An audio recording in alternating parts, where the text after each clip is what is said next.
اچھا، انہوں نے جو حدیثیں پیش کی تھی اس کے بارے میں نے یہ کہا تھا کہ جو بخاری والی پیش کی ہے اس کے بخاری کے اندر پوری نہیں تو ابو داؤد میں وہ حدیث پوری کری ہے.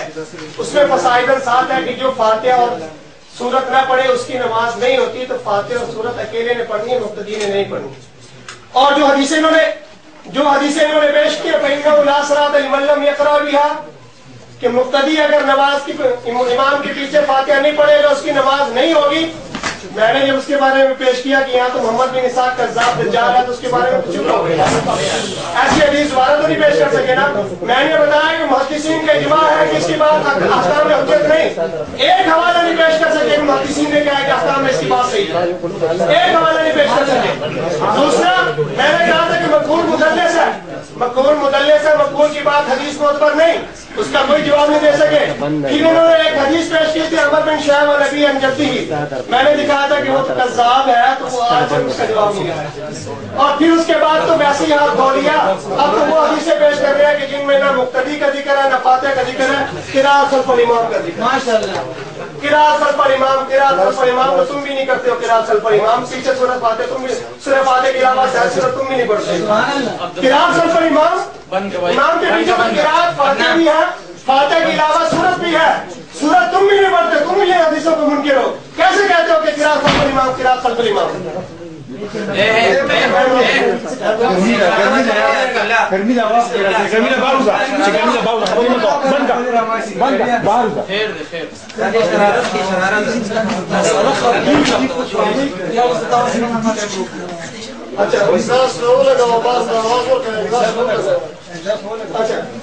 باقی جو میری بات سنیں، اس کے بعد جو انہوں نے دلائل پیش کیے خداج والے، اب تو ساری وہ حدیثیں ہیں کہ جس میں نہ مقتدی کا ذکر ہے، نہ فاتحہ نہ پڑھنے والے کی نماز نہ ہونے کا ذکر ہے، نہ ہی اس حدیث کی صحت کے بارے میں کوئی حوالہ ان کے پاس. اب ساری حدیثیں آپ بھی سن رہے ہیں بھیا صاحب، ان کے اندر کوئی یہ بات نہیں آ رہی کہ مقتدی فاتحہ نہ پڑھ اس کی نماز نہیں ہو. اچھا میں یہ کہتا ہوں مولانا، آپ نے پھر وہ اللہ برا امام پہ میں نے جب کہا تھا کہ خداج کے بعد مہدی کے اندر یہ روایت موجود ہے کہ یہ نماز ناقص ہے، مگر یہ کہ امام کے پیچھے اس پر کیوں نہیں آپ نے کوئی جرح کی اب تک؟ میں نے دکھائی وہ کتاب، میں نے کہا دیکھو انہوں نے اتنی بات لکھی تھی کہ اس حدیث کے مرفوع اور موقوف ہونے میں اختلاف ہے کہ یہ صحابی کا فرمان ہے، یہ نبی کا فرمان ہے. اور رسول کا یہ ضابطہ ہے کہ جب اس بات میں اختلاف ہو جائے تو پھر وہ نبی کا فرمان شمار ہوتا ہے، صحابی کا فرمان شمار نہیں ہوتا. اب تک جواب نہیں آیا. اب میں جو ہے صحابہ کرام کے فتاوی جات میں پڑھتا ہوں. ذرا اب یہ پڑھ رہے تھے ان ابن عمر قال من صلى خلف الامام كفته قراءته کہ جو آدمی امام کے پیچھے نماز پڑھتا ہے تو امام کی قراءت اس کو کافی ہو جائے گی. اور اسی طرح ابن عمر رضی اللہ تعالیٰ سے روایت ہے، وہ ان سے پوچھا گیا سئل عن قراءت خلف الامام، قراءت خلف الامام کے بارے میں پوچھا گیا، فرمایا کہ تکفی کا قراءت الامام، کہ آپ کو امام کی قراءت کیا ہو جائے گی؟ کافی ہو جائے گی. سبحان اللہ، امام کی قراءت کافی ہو جائے گی. مولانا آپ کہتے ہیں کہ ایک حدیث پیش نہیں کیا کہ جس سے فاتحہ کا ذکر ہو. آپ نہ مانے علیحدہ بات ہے، بھائی عبداللہ صاحب مان چکے ہیں کہ فاتحہ کا ذکر ہے اس حدیث میں فاتحہ کا ذکر ہے. آپ ایک حدیث پیش کریں مقتدی کا ذکر ہو، امام کا ذکر ہو، فاتحہ نہ پڑھنے والے کی نماز نہ ہونے کا ذکر ہو، اور حدیث بھی صحیح ہے. دنیا کے اندر آج تک کوئی ایسی حدیث ملی نہیں، ایسی کوئی صحیح حدیث نہیں ملی ہے. مولانا یہ سنیں مسند احمد بن منی کی جو سند ہے اس کے اندر آ رہا ہے کہ جابر رضی اللہ تعالیٰ سے روایت ہے، رسول اللہ صلی اللہ علیہ وسلم نے فرمایا من کان لہ امام فقراءۃ الامام لہ قراءۃ، کہ جس کا جو امام کے پیچھے ہے تو امام کی قراءت مقتدی کی قراءت. اب تک آپ نے جو حوالے پیش کیے ہیں اس کے اندر یہ کہہ رہے ہیں کہ امام کی قراءت، امام کی قراءت. آپ علیہ السلام فرما رہے ہیں کہ جو امام کے پیچھے ہے تو امام کی قراءت مقتدی کی قراءت ہے.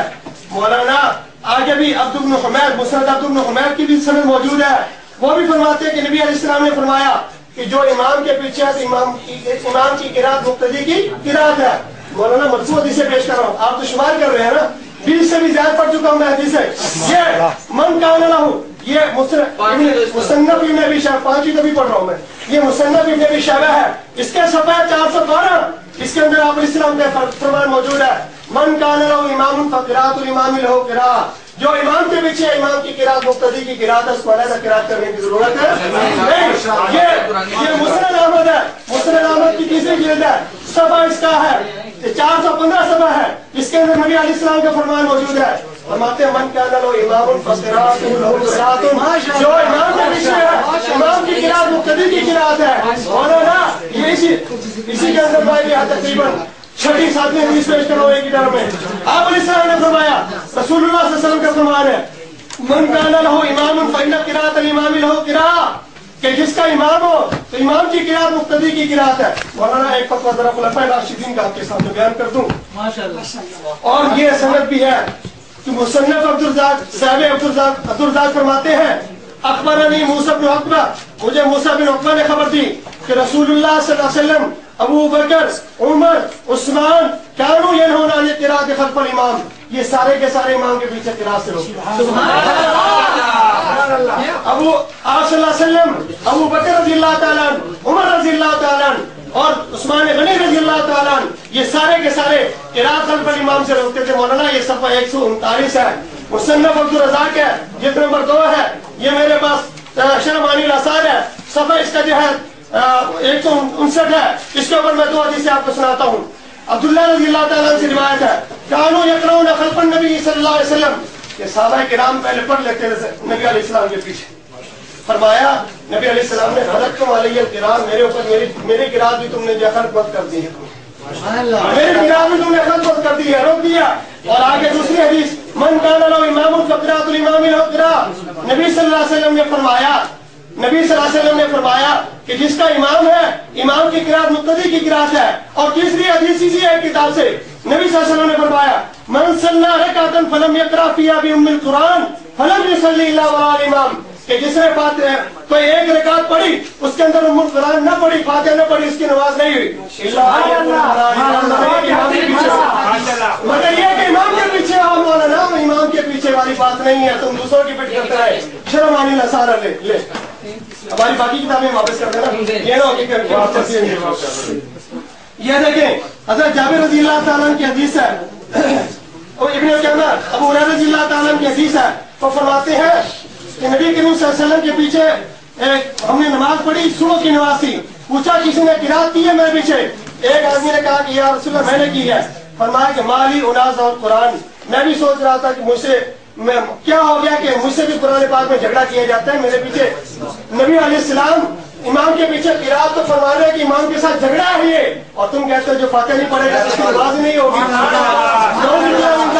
مولانا میں نے تقریباً 30 سے زیادہ حدیثیں پیش کر دی اور میری کسی حدیث پر گرا نہیں ہے, میری کسی حدیث پر گرا نہیں ہے, میری کسی حدیث پر اعتراض نہیں ہے. انہوں نے جو حدیثیں پیش کی ہیں ہر حدیث پر میں نے بتایا اس کے اندر کذاب, اس کے اندر دجال, اس کے اندر وہ راوی کہ جس کو محدثین کہتے ہیں کہ اس کی بات معتبر نہیں ہے, محدثین کہتے ہیں کہ اس کی بات معتبر نہیں ہے, ایسے راوی اس کے اندر موجود ہے. مولانا یہ سیاستہ میں سے میں ترمذی پیش کر رہا ہوں. ابو ہریرہ رضی اللہ تعالیٰ کی روایت آ رہی ہے رسول اللہ صلی اللہ علیہ وسلم ایک نماز پڑھائی جانے بعد اور اس کے اندر قرات کی. فرمایا کہ حل قرأ معی احد منکم آنفا, کیا تم میں سے کسی نے میرے ساتھ ابھی کی قرات کی ہے؟ ایک آدمی نے کہا کہ جی ہاں یا رسول اللہ. فرمایا کہ میں بھی کہتا ہوں کہ مالی اناز اور قرآن میں مجھ سے جھگڑا کیوں ہوتا ہے.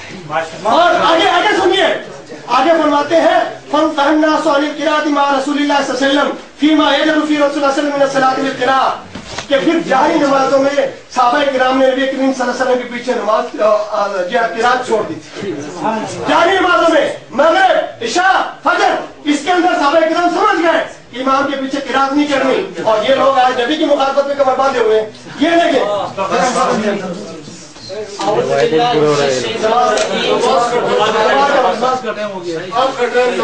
صلاتین با بخیر دے وہ خوش ہے ماشاءاللہ.